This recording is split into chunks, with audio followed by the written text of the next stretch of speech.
Olá, ouvintes! Eu sou a Carol Messeder Olá, pessoal. Eu sou o Fabrício Dias.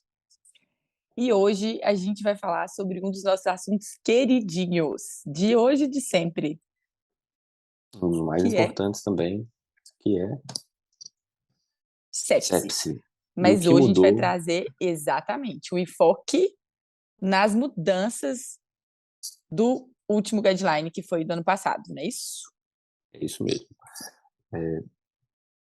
A gente vai conversar um pouquinho sobre conceitos que alguns foram reforçados, outros modificados, alguns até foram retirados do guideline. Então, assim, a gente acha importante sempre atualizar, tem sempre coisa nova saindo, e sepse é uma coisa que é muito publicado, muito estudado, tem mudança toda hora, então, e sempre que a gente puder, a gente vai falar aqui nesse canal sobre o manejo de sepsia. Eu acho que tá, e como o guideline foi no ano passado, eu acho ótimo a gente já, um dos nossos, eh, um dos nossos primeiros episódios serem de ser de sepsia. Perfeito. Fresquinho, baseado em evidência, direto, tudo que a gente ama. Então, para começar, vamos do começo? Ferramentas de detecção. Eh, Esse guideline, o que eu acho que chamou atenção foi que ele deu eh, acho que um direcionamento na forma de usar Quicksolver, Solfa, colocou meio que cada um no seu lugar. Assim, o Solfa permaneceu no lugar dele, de diagnóstico, mas eu acho que o Quicksolver, ele colocou o Survive Sepsis Campaign do ano passado, colocou o Quicksolver no lugar dele e trouxe outros scores que a gente talvez não usasse tanto, não desse tanta importância, de uma forma mais relevante. E aí a gente está falando de MILS, NILS, que são ferramentas de detecção de deteriorização clínica, usadas muito frequentemente em hospitais, é, talvez na unidade de internação, e ele trouxe isso aqui para o guideline como orientação de ferramenta de detecção. O Quicksolver, gente, que de 2016 apareceu aí talvez como uma ferramenta de triagem, ele foi entendido como não é mais uma ferramenta de triagem. Não dá para a gente usar Quicksolver e tentando identificar ou excluir sepse, mas é uma ferramenta cujo o papel é identificar o paciente com pior prognóstico. Então, se eu tenho um paciente com Quicksolver positivo, eu devo chamar atenção para o risco daquele paciente evoluir mal. O paciente que tem o Quicksolver positivo, ele tem um pior prognóstico daquele que não tem. É isso, ponto e basta, né? Eu acho que, inclusive, assim, o guideline do Survival Sepsis Campaign é taxativo mesmo, sabe? Ele não recomenda a utilização do Quicksolver como ferramenta de triagem da sepsis, tá? Ele não recomenda. Ele fala que é uma ferramenta para a gente usar como ferramenta para identificação de pior prognóstico, como você disse, mas assim, Carol, eu acho que falando falar em identificação de paciente com sepse, Quicksolver, assim como SEERS, são scores que a gente vai usar com ressalvas. A gente vai Isso. usar pode usar como uma ferramenta para nos auxiliar, mas para a gente vai optar, e por isso, o guideline até orienta a usar NILS, MILS, porque são ferramentas mais sensíveis e são ferramentas mais fáceis de aplicar à beira-leito, tá? Inclusive, muitos deles são aplicados por técnicos mesmo, não precisam, eh, dado a facilidade de se aplicar o score. O sulfa, como você disse, não muda, o sulfa é e o sulfa não muda por quê? Porque o sulfa acho que vem muito, associado à definição da sepse. Então, sepse é sinônimo de uma síndrome, de resposta do organismo a um quadro infeccioso levando à disfunção orgânica. Então, o SOFA nada mais é do que colocar as disfunções orgânicas no score, né. Então, assim, organizá-las no score e com isso, eh, fa nos ajudando tanto não na detecção, acho que talvez na detecção do paciente na terapia intensiva, ok, mas no diagnóstico do paciente com sepse. Agora, Isso. para a identificação, eu acho que a recomendação é News e usar Quicksilver e, eh, Sears com ressalvas, usando a ferramenta como um auxílio, não como o principal para a detecção do paciente com sepse. Uhum. Talvez Perfeito. da detecção, eu acho que é a coisa mais importante, né. Eu acho que sim, a primeira coisa que deve ser a base mesmo, né. Sim.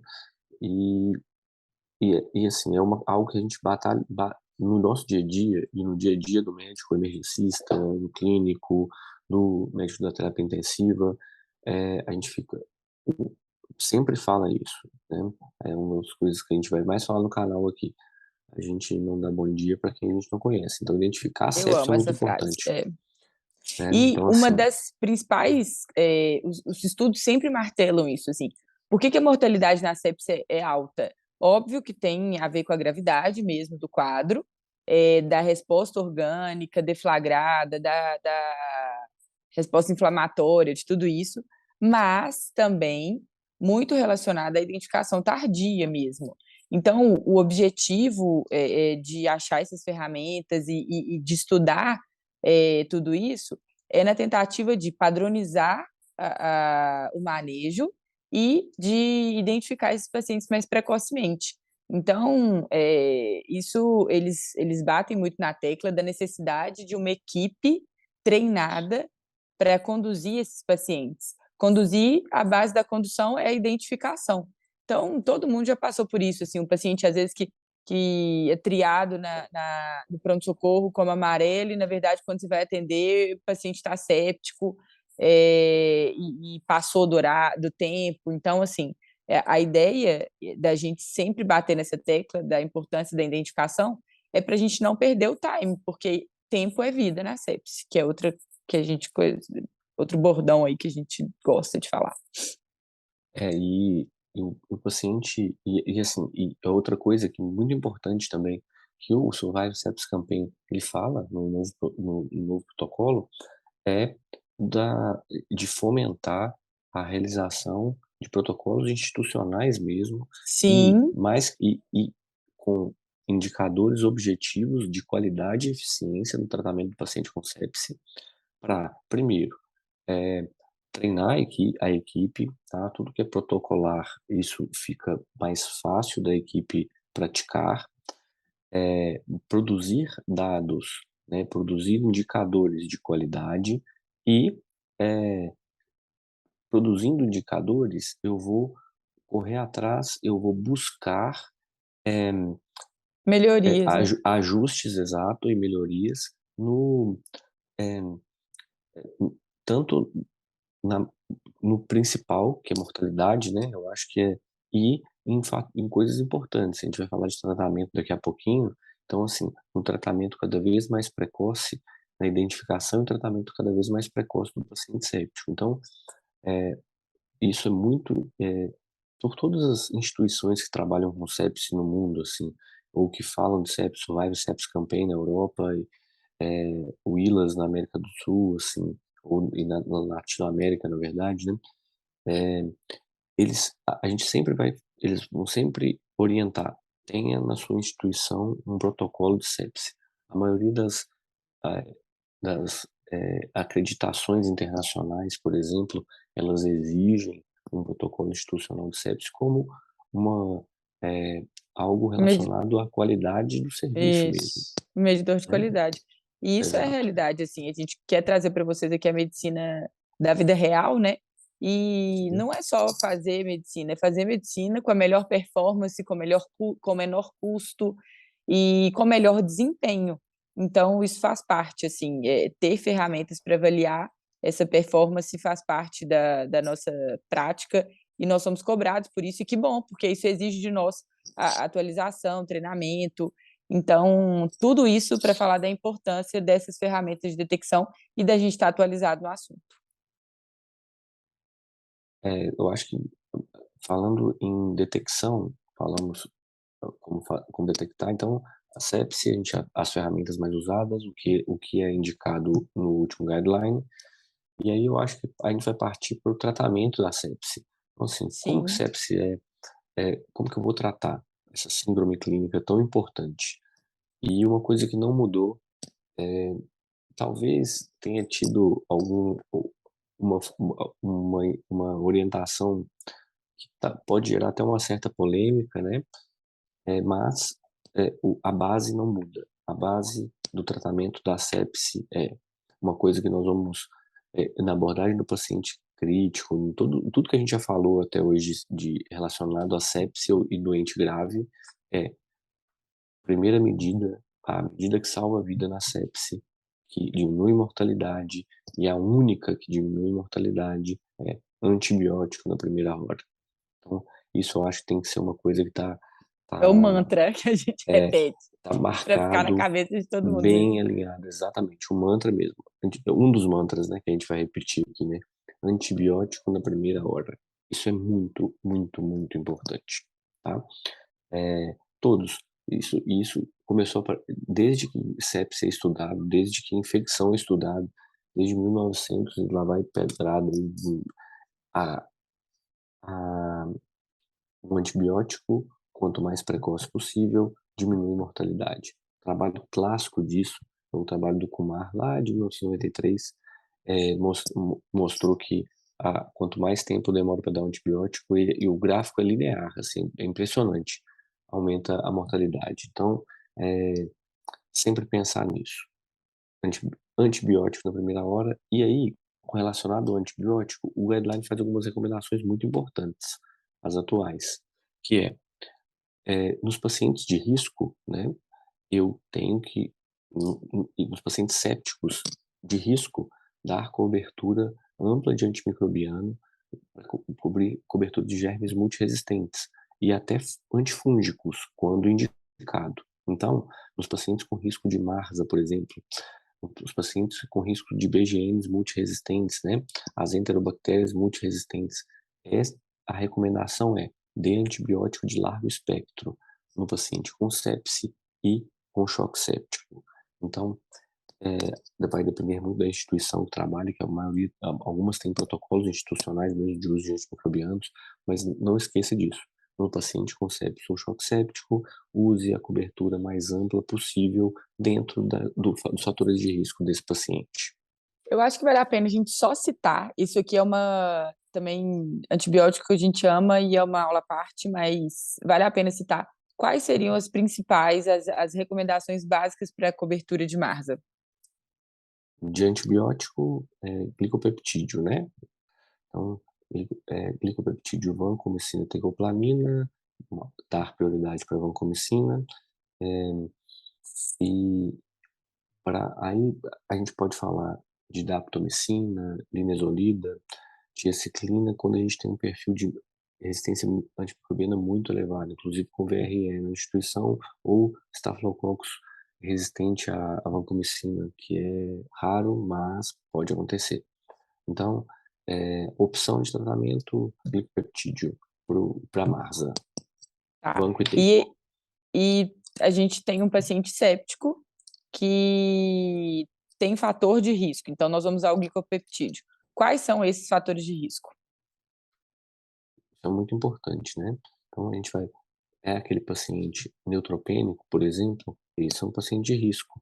É um paciente que já está internado há mais de 48 horas, teve passagem na terapia intensiva, tem uma pneumonia, tá?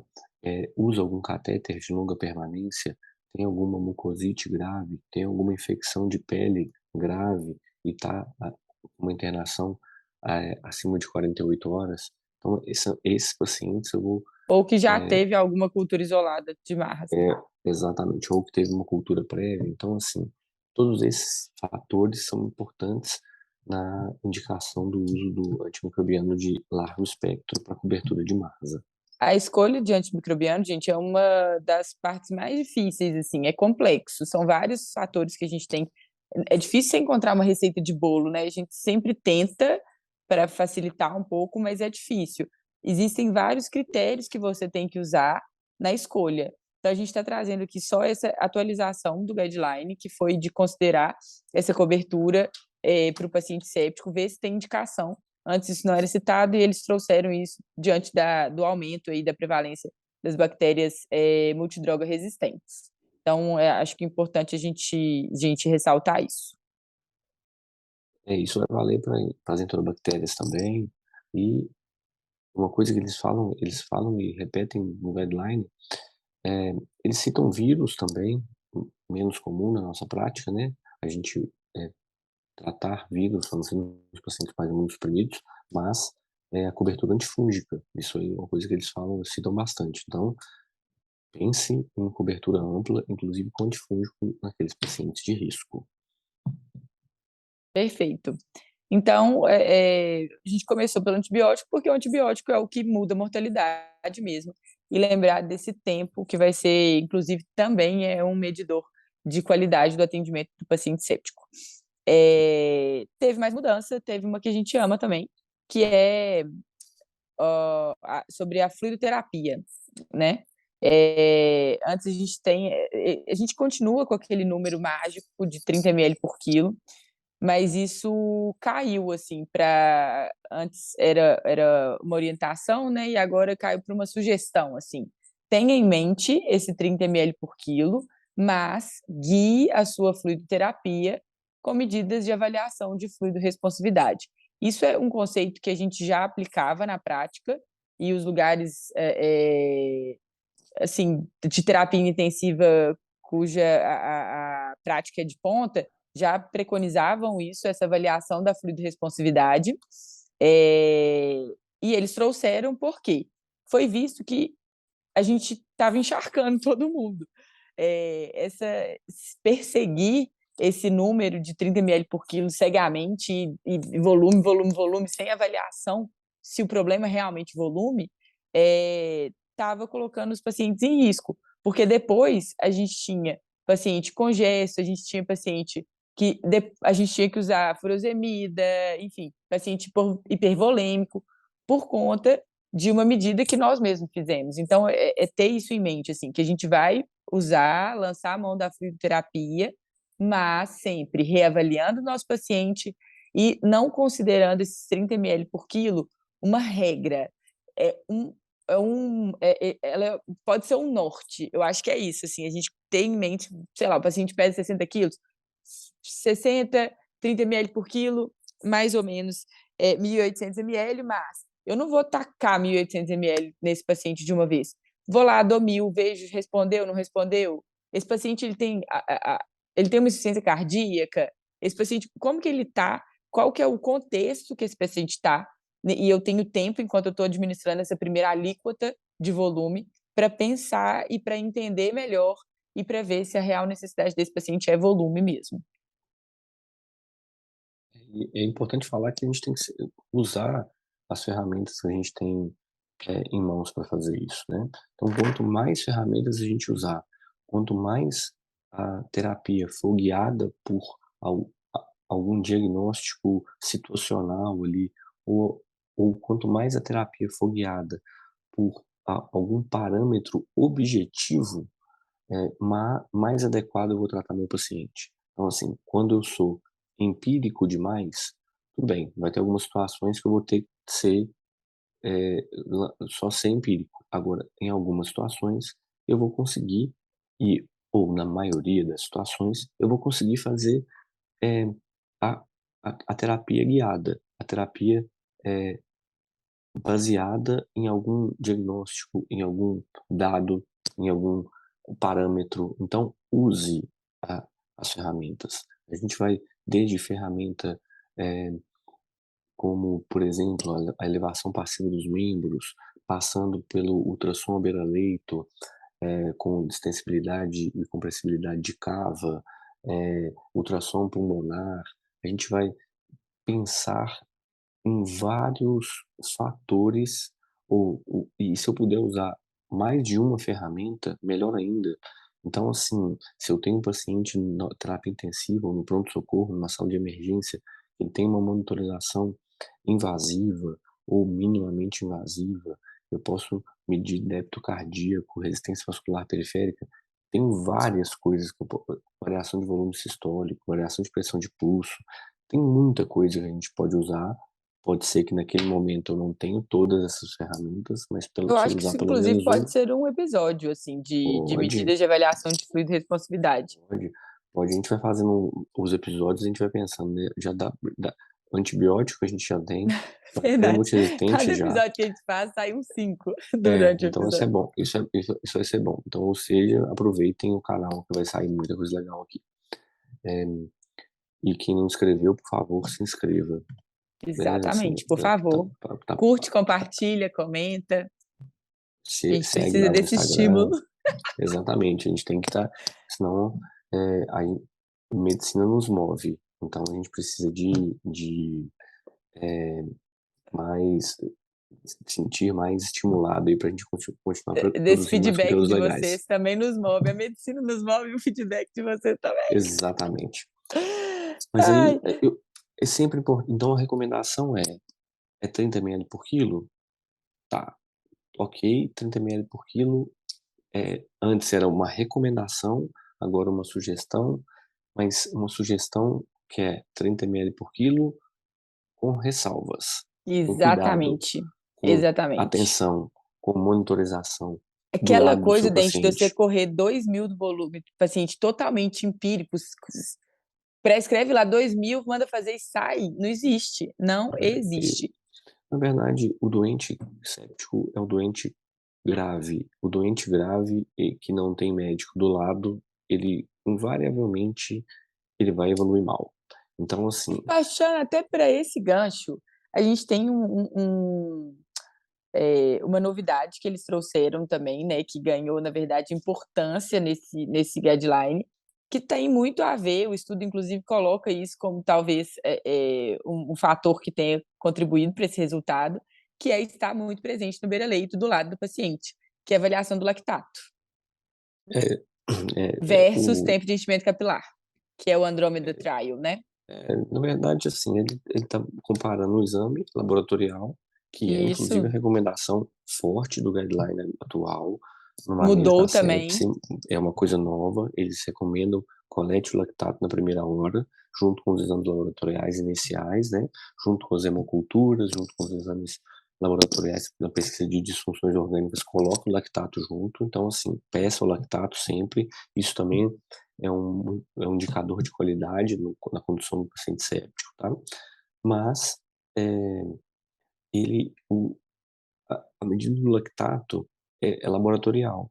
Eu consigo ter uma medida clínica, que é o tempo de enchimento capilar, tudo bem, com toda a técnica que eles usam lá no Andrômeda, tudo, mas com o que o Andrômeda mostrou é que a medida do lactato e a medida da perfusão capilar periférica, ela é equivalente, ela não vai ser inferior.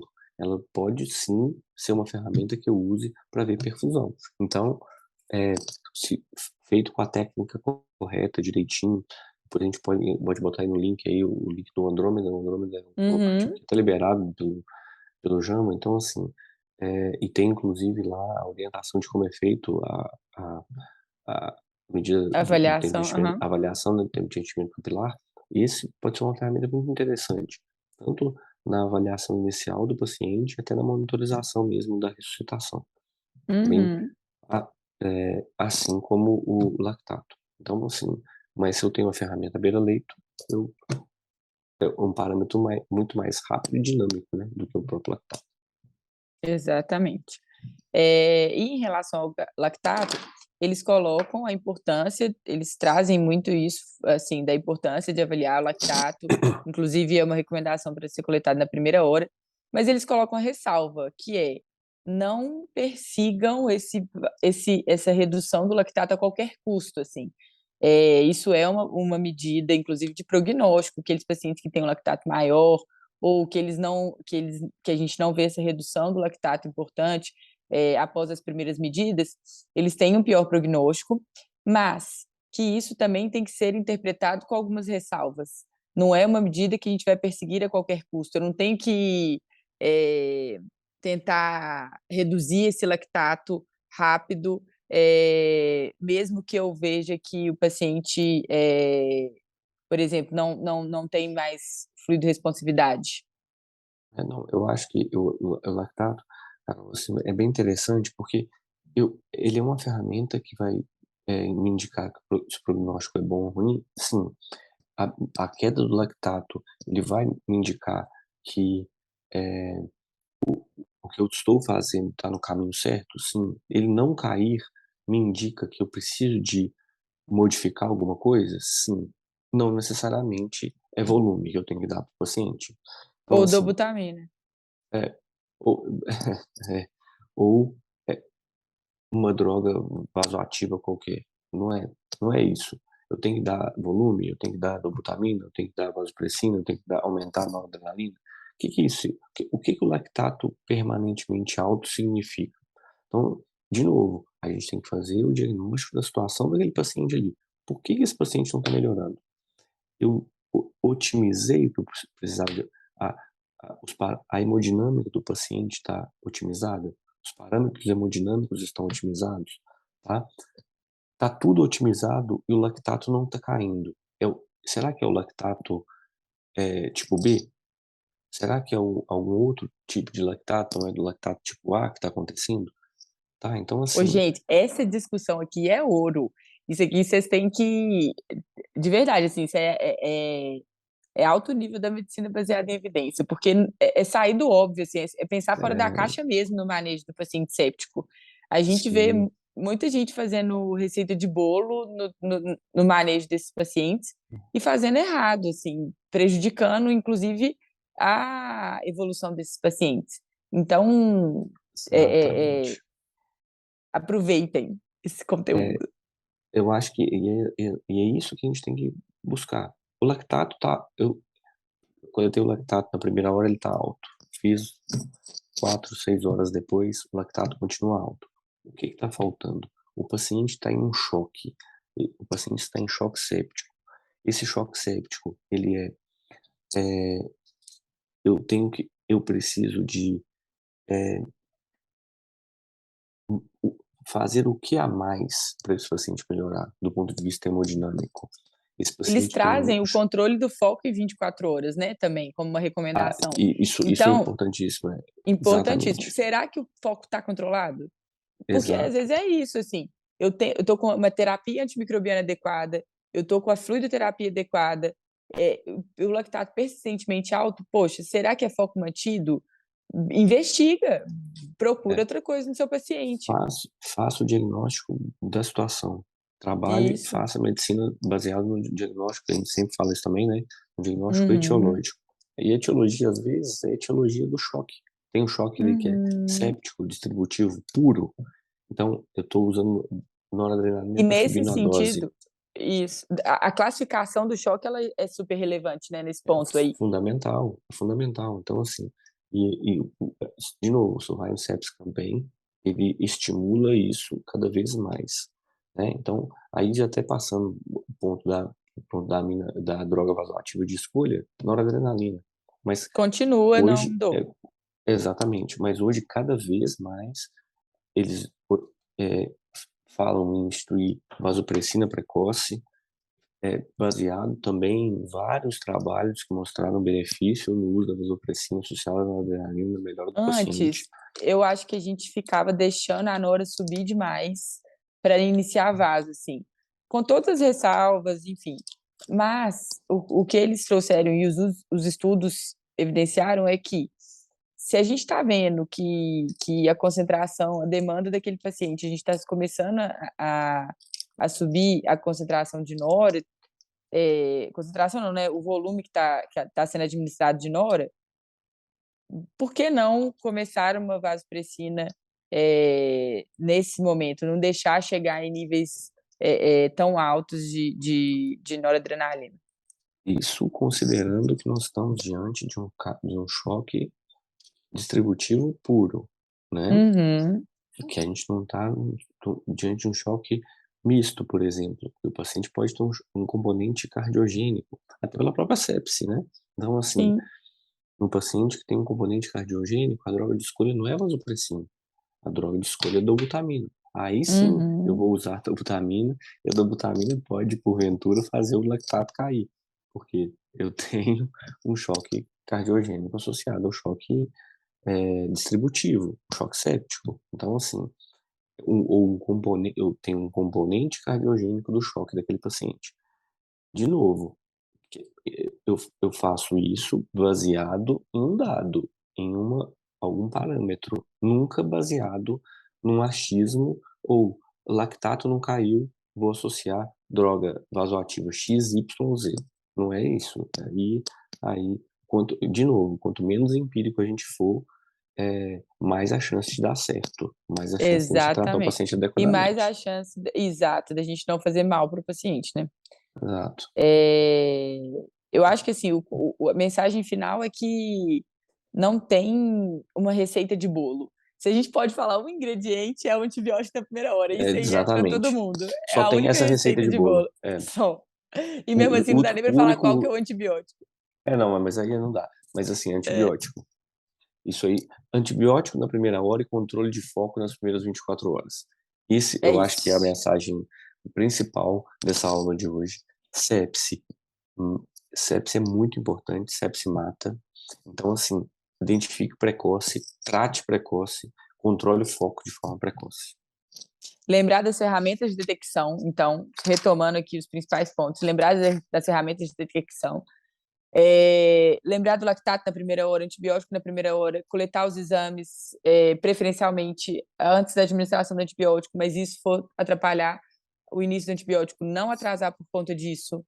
E lembrar do tempo de enchimento capilar e da importância dessa ferramenta beira-leito. Das drogas vasoativas, fluidoterapia e fluidoresponsividade. Acho que é isso, né? Fluidoterapia baseada em fluidoresponsividade, Isso. terapia manejo hemodinâmico baseado em diagnóstico etiológico e classificação do choque, que a gente vai falar muito mais disso para frente aí. Então, tem muita coisa legal para vir. Exatamente. Mandem dúvidas também, podem deixar nos comentários, a gente tenta responder no episódio seguinte. Curte, compartilha, comenta. Segue a gente no canal. Se Se inscreve no inscreve canal. no canal, Segue a gente no é, Instagram, pode dar um Mestre joinha Carol, também.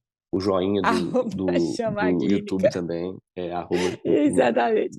tem que dar Esses o são os joinha, tem nossos que curtir. combustíveis. Exatamente. Aqui nesse mundo digital. No mundo E real, a surgiram, medicina e o paciente nos move. No mundo digital, o joinha.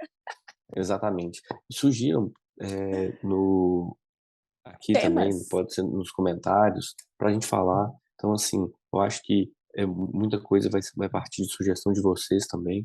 Então, é, a gente pode, cada um com as dúvidas ou com as sugestões, a gente vai montando aqui, construindo esse canal de uma maneira bem legal. Muito bom. E a frase do dia? Ah, tem uma bem legal aqui, ó. Eu não sei Hum. se tem, tem muito a ver com o que a gente pratica também. Ver pacientes sem ler livros é como navegar sem mapa. Mas ler livros sem ver pacientes é a mesma coisa que não navegar. Então, Nossa, é, amei. então assim, eu acho que a gente tem que estudar, a gente tem que se preparar, a gente está falando de sepse aqui, a gente tem que cada vez mais nos atualizar no tema e buscar no nosso excelência no que a gente faz e para oferecer para os nossos pacientes a melhor qualidade, o melhor tratamento possível. Perfeito. Eu tenho E uma o rima para crédito, fechar. Já que a gente e o demorou, nós crédito vamos tá, entregar duas frases. é isso. Ser bom não é suficiente, busque ser excelente. Um beijo. Tem que dar um crédito, deu o crédito da que você O falou, crédito da que que eu é, falei? que isso é Aristóteles, né? E é É, do que você falou. E a que eu falei é o William Osler, de novo. Já tinha no episódio passado, então, ele tá sempre presente aqui, vocês vão ver. em homenagem à Gabi. Chamar Ela a que clínica gosta. também é cultura. Sim, nós vamos tentar trazer cultura aqui também. Maravilhoso. Beijo, até o próximo. Esperamos vocês. Um abraço, pessoal. Até a próxima.